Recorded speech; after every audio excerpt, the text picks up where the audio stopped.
Yo, I bet you guys didn't think you guys were getting another video today, huh?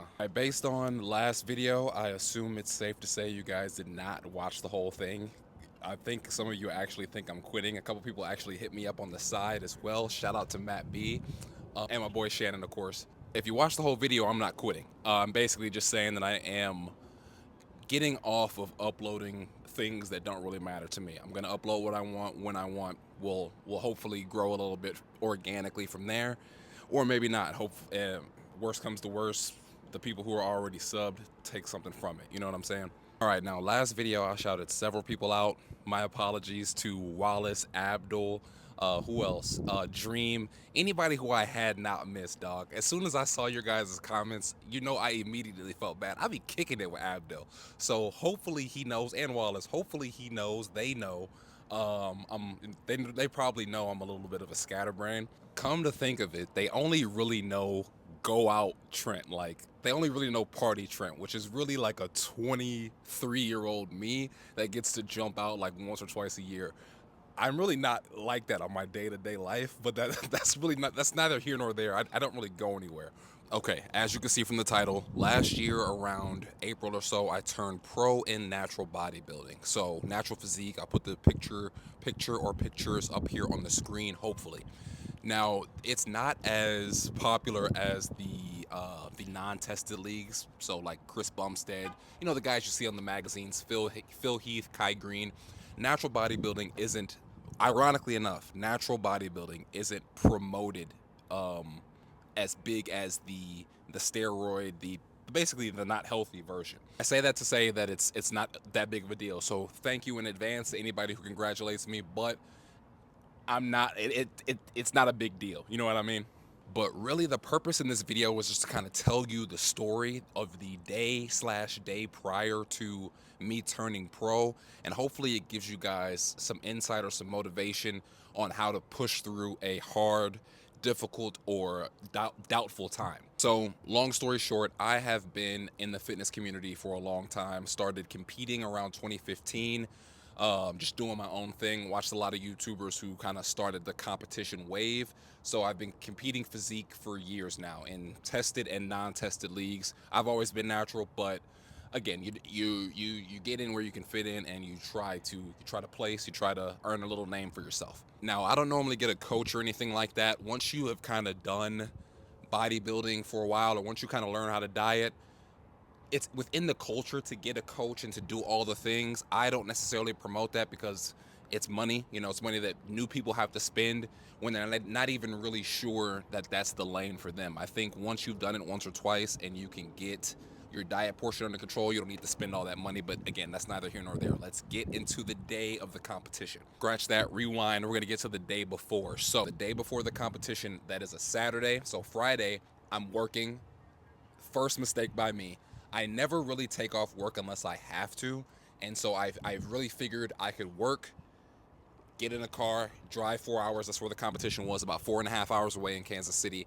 And I figured I could work, bust down there real quick, check in, do all the things I needed to do, check in with the venue, check into the hotel, take my polygraph test, because again, this is a natural competition. So they P test you and they polygraph test you. So again, first mistake and first lesson. Not really my first lesson, but something that hopefully you take from this that I should have took a long time ago. Preparation. I, Many times I have not taken off work and just, undone the things and just rushed at every stage of whatever the thing was, if that makes sense. And at this time, it almost bit me in the ass. I basically got off work with just enough time to spare for me to get in the car and get to the hotel or get to the venue to take my polygraph test, check in, all that stuff, basically right on time. Any other delays, and I'm fucked. So I get in the car, drive 4 hours. We are 4 hours and maybe 26 minutes into the drive. I'm talking about I am about to pull off the exit to where I need to be. All of a sudden, I look down and I'm running and I'm running out of gas. The car is stopping, slowing down, and scatterbrain here. I had not been looking at the gas tank probably since I pulled off from my house. I'm just rushing. I'm just trying to get to the spot. And as the car is slowing down, I look at the gas tank and realize you haven't got, like, you're lucky that you had as much gas as you did, because you haven't looked down at the gas meter not one damn time. So needless to say, I run out of gas on the side of the highway, and I have minutes to check into the everybody's doing your general show check-in at a supplement superstore. So you go to supplement superstore, check in, you go to your wherever the hotel was for the polygraph, do that, and then you go check into your personal hotel. Luckily my hotel was the same as the personal hotel, so, or for as was the same as the polygraph hotel. So I'm thinking, when I set that up, I'm thinking I'm on the money. You know what I'm saying? Obviously not, because I'm on the side of the highway. So at this point, obviously, I'm freaking out. I call the venue, right? I call the husband and wife who are running the show. I let them know, hey, this is me. You know, it's Trip Money. You know what I'm saying? I've done a couple of your shows before. I'm registered. I've paid my things. I just ran out of gas on the side of the highway. I will walk up there if you guys will hold it open just for a little bit. She says, hey, don't worry about it. I'm gonna pull your stuff to the side. Come check in at the thing tomorrow. Boom. Grace of God. Saved. I call AAA, get a little bit of gas in the car. I get on my way to the hotel venue. I pull up to the hotel venue. I'm still on time for the actual polygraph test. When I go to the hotel lobby, the front desk lady says the polygraph niggas left an hour ago. And once again, I'm thinking, what the fuck? I have trained all these weeks. I have made these last minute moves to get to the venue, and everything keeps going wrong. I just missed the check-in. Now I missed the polygraph, so I have to call the ladies again. Hey, I actually did schedule the polygraph at this time. These niggas are gone. I can't even remember why they were gone. Oh, I do remember. I set up a time and then I changed the time because I changed the time same day because I already knew I was going to be cutting it stupid close. But they never got the update of my updated time, so they just left. She says, yo, you're good. You're still going to have to take a piss test if you win anything, yada, yada, yada. We'll see you tomorrow. Thank God. Now, most people would say, hey, a series of bad events are happening, bad day, I'm done for the day. I'm quitting. I'm out. And hopefully you take this from this video, but is it a bad moment or is it a bad day? Or is it a couple of bad moments, or in my case, or is it a bad day? I don't think you really have bad days. You just have bad moments that you end up dwelling on longer than you should have. So trust me, my stress, my cortisol levels were already through the roof. I could not have any more spirit of wanting to give up than I did at that time, or wanting to quit the show as I did at that time. But innately, I'm used to just pushing through or doing the thing. You know what I mean? So that night comes around, I meet up with a few friends. We're eating, kicking it, talking. Night before the show, you kind of want to start carving up a little bit just so you can fill out in the morning or look good in the morning. Obviously, you've been dieting for weeks. You need to start kind of incorporating some carbs and fats. So once you hit that stage, the muscles and stuff start to pop. You know what I mean? Shit. All right, sorry, camera fell. But anyway, the day of the show comes around the next morning, and I feel like I look like shit. My lats are locked. I don't know if you've ever seen a bodybuilding show, but I could not get my lat spread going. My lats were locked. I just looked like crap. My stress levels were just high as hell, and I felt like I was not ready for the stage. My abs looked still decent, but I could not get my back I couldn't get my muscles to release almost. It felt like I just could not even get that flex as big as I normally could. So a couple of homeboys came to the show. Shout out to my boy Bird. Shout out to my boy Ant. My Bird was coming to cut my hair. Bird and DJ, I believe DJ. Bird and DJ were coming to cut my hair. Ant, that's my boy. He's basically like my coach without being my coach. I kind of talked about this a second ago. I don't hire anybody to do coaching, but Ant's one of my best friends. He comes to every show since I've been competing, basically. I think he's only missed like one or two. And he comes backstage with me. We kind of do the whole like looking at other competitors. He touches up my tan if need be. Just like my right hand when it comes to the shows. You know what I'm saying? So I'm telling Ant, bro, And shout out to you, Ant. But I'm telling Ant, bro, I'm not going out there. I'm like, of course I'm gonna go out there, but I'm like, dog, this is it. I'm about to get out here and embarrass myself because I just look like shit. You know what I'm saying? And I know how to kind of mask that a little bit once I get up there, but I genuinely was like, bro, I'm about to lose this motherfucker. Like, now you seen the title, you seen the pictures, but I promise you, I'm about to lose. And that's what I want to hopefully discourage you guys from doing.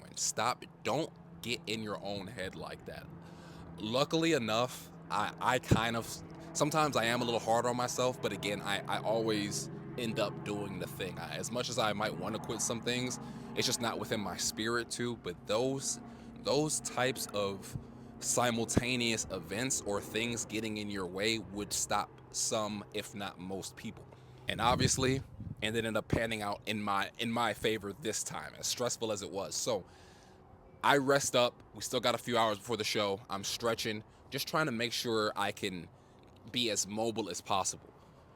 By the time I get done stretching, those few hours passed, we get to the venue, I'm back. Your boy is back. So me and Ant looking around, usually we can tell who gonna be the top three. Who are we going to see if there is usually there's a tall, medium, and small class when it comes to physique, men's physique. This time, they just had a tall and small. They just put everybody in either tall or small. So I'm looking at the small guys, picking out which guy I'm gonna see in the finals. Because by the time I see my guys, okay, I got you. I got them. You know what I'm saying? I'm back. I got them. I'm looking at homeboy who I'm about to face in the finals. I think I'll probably put him on the screen somewhere as well. Shout out to that guy, because if that was not one of his first shows, he might have got that dub. He might should have deserved that dub. But I was in that motherfucker. So, long story short, I do my class, boom, knock it out. Ant comes running back to me. Yo, you got it. It's definitely probably you going on to the next rounds. Boom. Now at that time, I'm still a little nervous. As much confidence as I regain, I'm still a little nervous because you still never know.